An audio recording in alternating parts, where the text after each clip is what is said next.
It sounds shocking, but it doesn't surprise me because a lot of the people I went to school with were fucking morons. That she had never been required to read an entire book. This is part of a larger trend. Ever? People aren't reading anymore. Compared to when I'm trying Is to do he something more tearing demanding, up? He looks like like he's tearing reading. up. It's easier.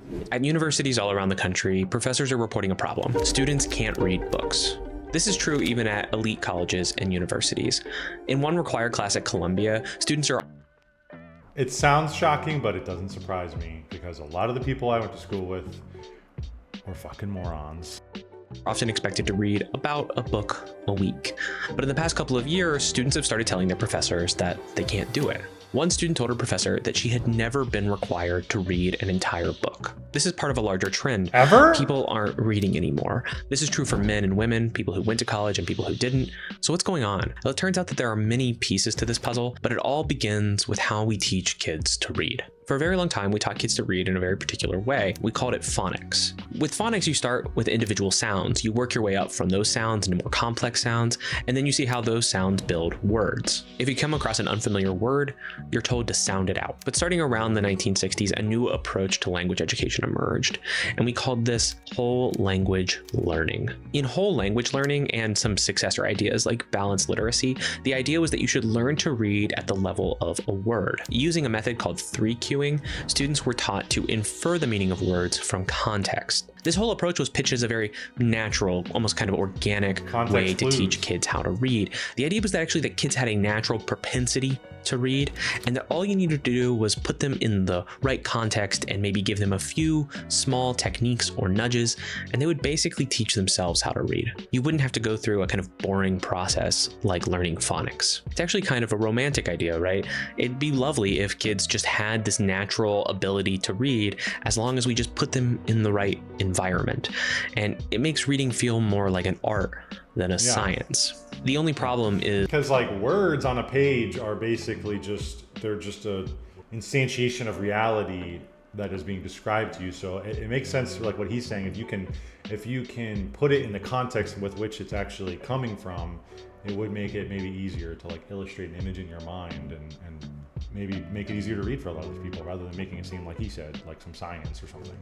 Is that whole language learning didn't work. Literacy rates fell, and in the countries which had adopted whole language learning, that would be parts of the United States, Canada, the UK, New Zealand, Australia. Because I know when I read things, I do like to put it in a context with which I'm reading. I think everybody kind of does that, but like, and when they were talking about people never reading in college, I didn't read that much of the shit that they gave me in college either, okay?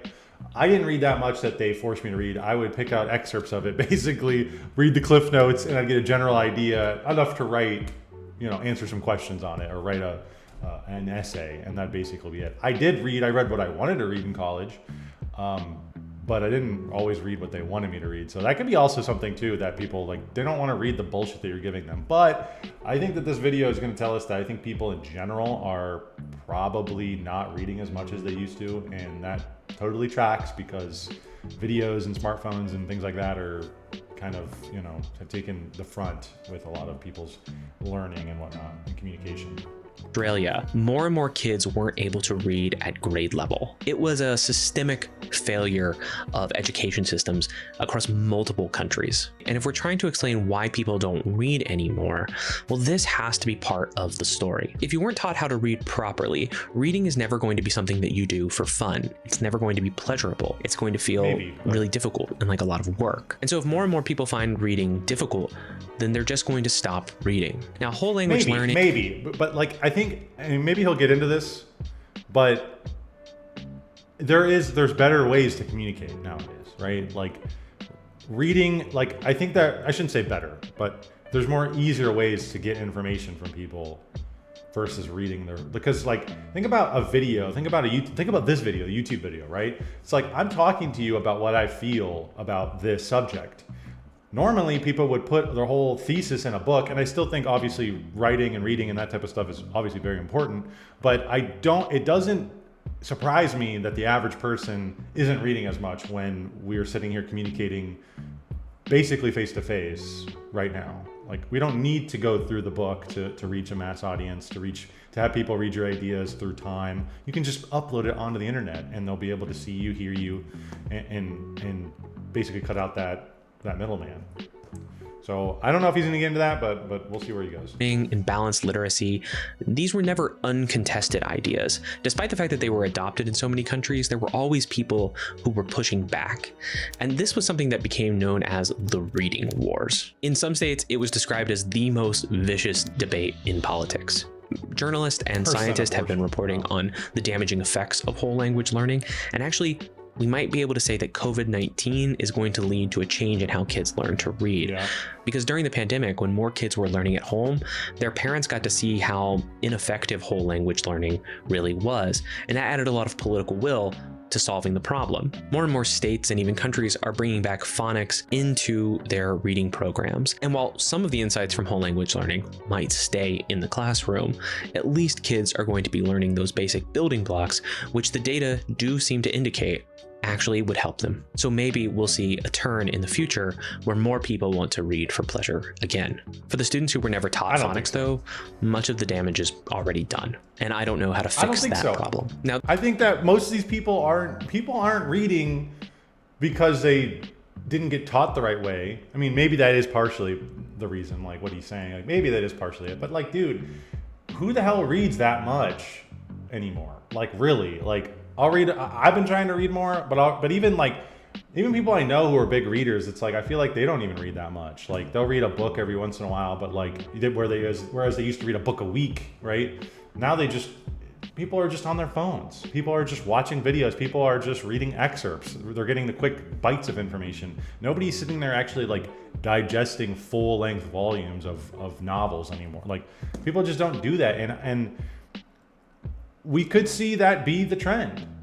The communication styles through the years, we went from like language in and of itself and writing, right? These are like technology, communication technologies, right? Writing itself is a technology. And through the years, we've seen, when it came out thousands of years ago, right? It was the hot new thing, and it's still the hot new thing. It's still a hot medium of communication. But we have seen it go from, like people would write, then we would see the telegraph, which was still writing, then we would see the phone where people could talk to each other immediately, and now we're seeing people doing video calling. People are video calling all the time, or they're speaking to each other in the ear, but they're hardly ever writing a letter to someone. We do, people do have like message boards and chatting and stuff like that, but a lot of it is shorthand. It's not even the English that you would read in a book, the words that you would read in a book. A lot of it is it's almost its own language.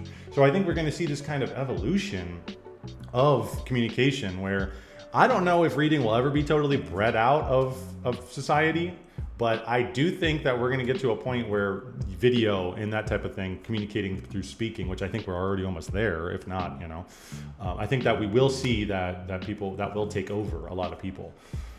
And I don't really know if that's a good thing. I mean, I do think that there's way more you can learn from people's writings because there is more of a logical, thought out process when you're writing something versus when you're speaking it. There's way more that you can kind of put down and delve into. Maybe people's learning will be quicker and faster to grasp things in the future, but it won't be as deep. Maybe that will be it. And I don't know if that's good or bad. Now, this is speculation, but I would be willing to bet that kids who make it into a school like Columbia or other elite universities are probably able to read at grade level, but they were still telling their professors that they didn't feel capable of reading a book in even a week. And these are kids, remember, who are mostly full-time students. They have a lot of free time, and actually their studies should be their main focus. So just pointing out sort of the disastrous effects of whole language learning isn't going to adequately explain why fewer people are reading. But part of the explanation does still seem to come from the way that these kids were taught in school. And it has to do with education reforms, most infamously things like No Child Left Behind and Common Core. Those are at least the names for education reforms in the United States.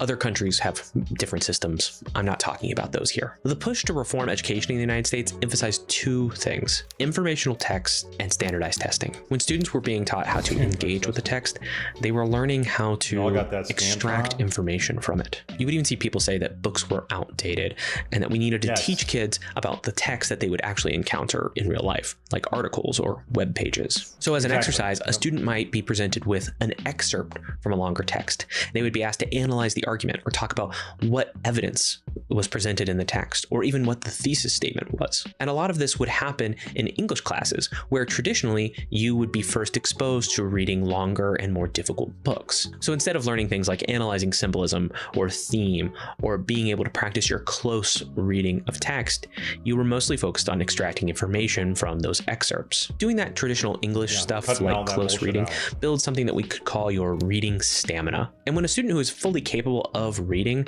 says that they can't read a whole book in a week, it's likely because they haven't had a chance to develop their reading stamina. And in fact, some professors and teachers, even in high schools or middle schools, say that kids' reading stamina has been declining steadily over the years as well. If you're trying to build your... No shit, dude. Like, I think almost any sort of activity that requires kind of this intense focus, right? I think a lot of this type of stuff is going to be destroyed and crippled because of the internet and TikTok and these quick information. Like he was just saying, it's to extract information from text. It's not to get the symbolism and get the deep understanding of the writer's feelings and motive. It's none of that shit. It's just, what the hell were they trying to say? Oh, that's what they were trying to say. Oh, that's the conclusion. Okay, going to the next thing. And there's a lot of people that, when you interact with them on the internet, right? When you act with them on Twitter or wherever the hell, when you get in a debate with someone, it is like a lot of people haven't even actually read a lot of this shit that they talk about. They have just extracted the bits and pieces that they want. And I tend to think that that's probably not the best course of action that people take with reading things like this. But like, you can't argue that it's not effective, and it really cuts to the point of it really cuts out all the bullshit, shaves off the edges, and gets right to the point.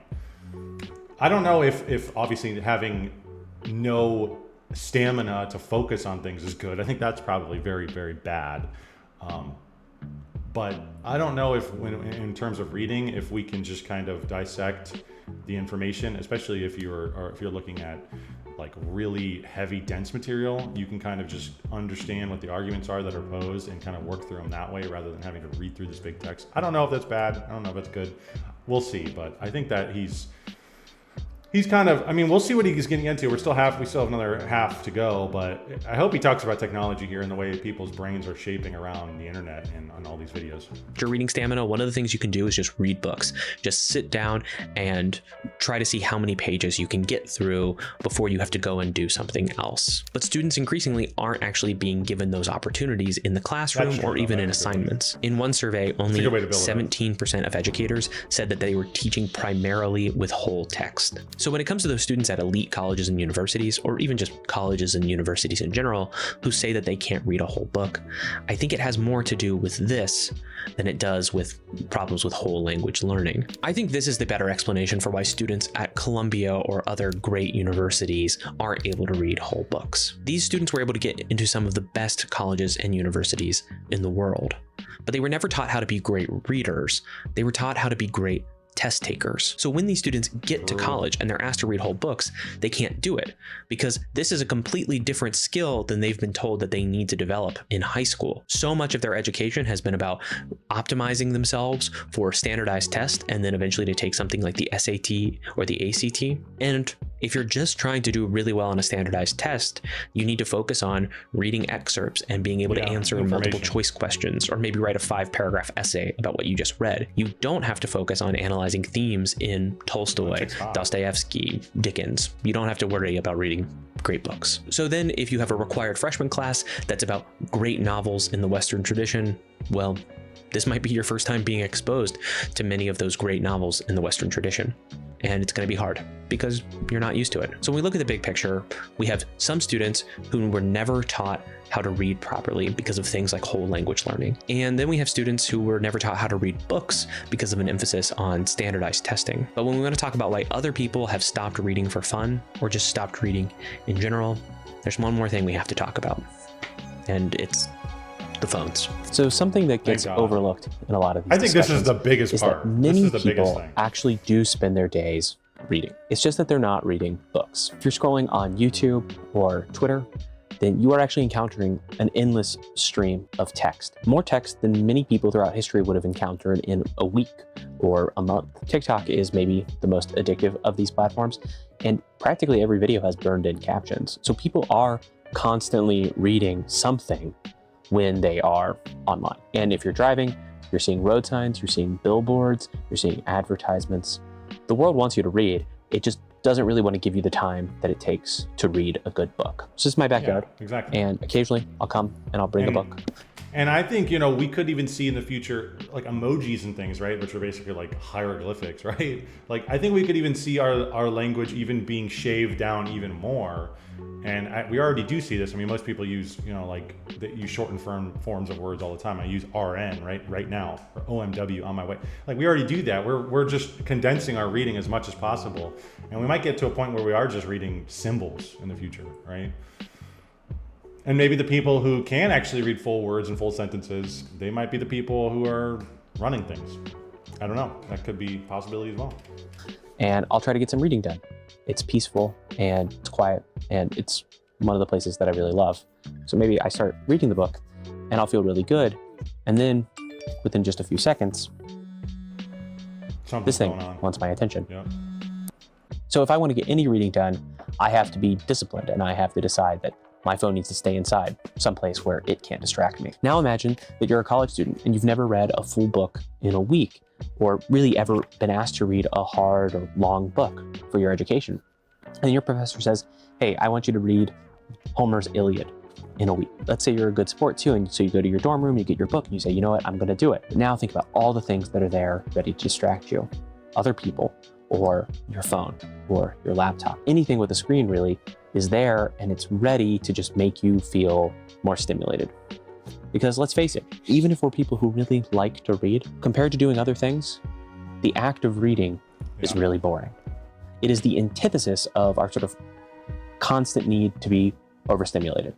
A lot of schools, high schools, middle schools, things like that, have decided to start banning smartphones from the classroom.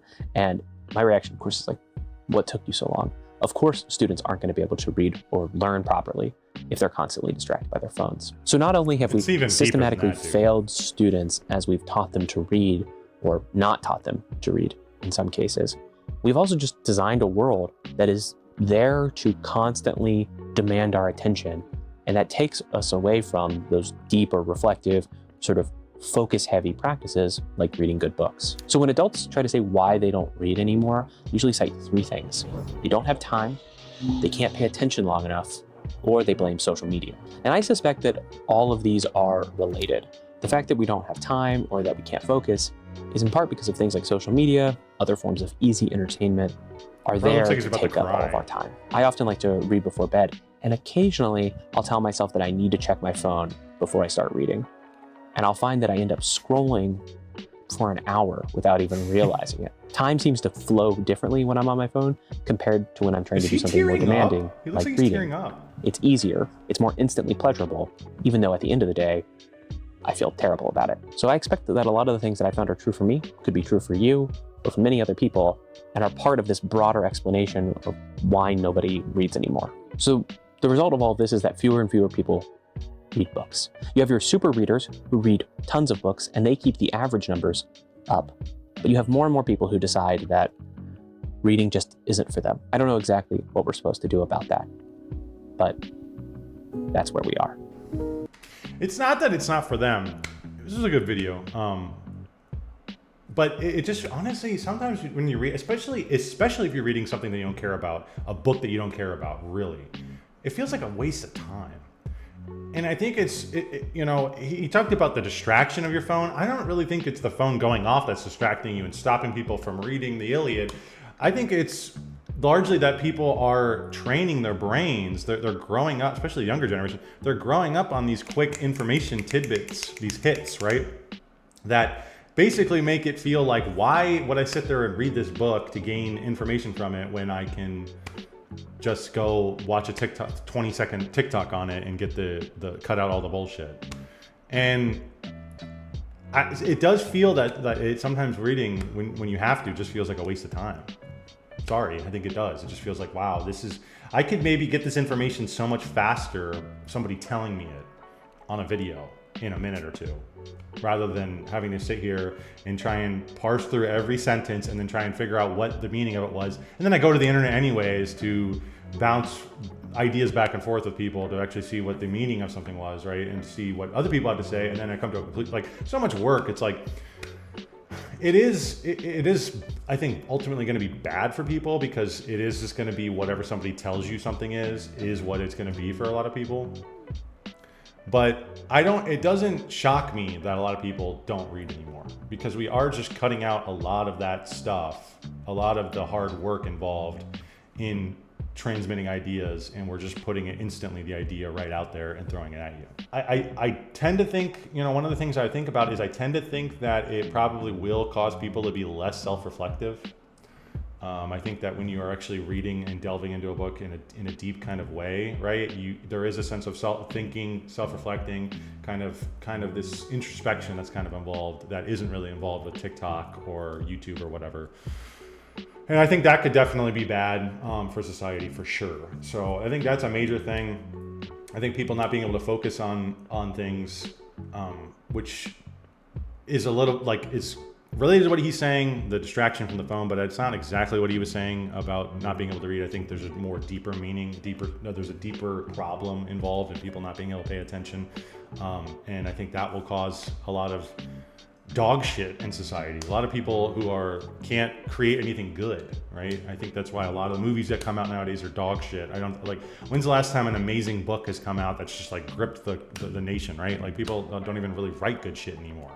I feel like we're already kind of seeing that, and we're going to get to a point maybe where it's just, this is the way people are. And there might be one or two people who are very good at it, and those people will just be like gods, right?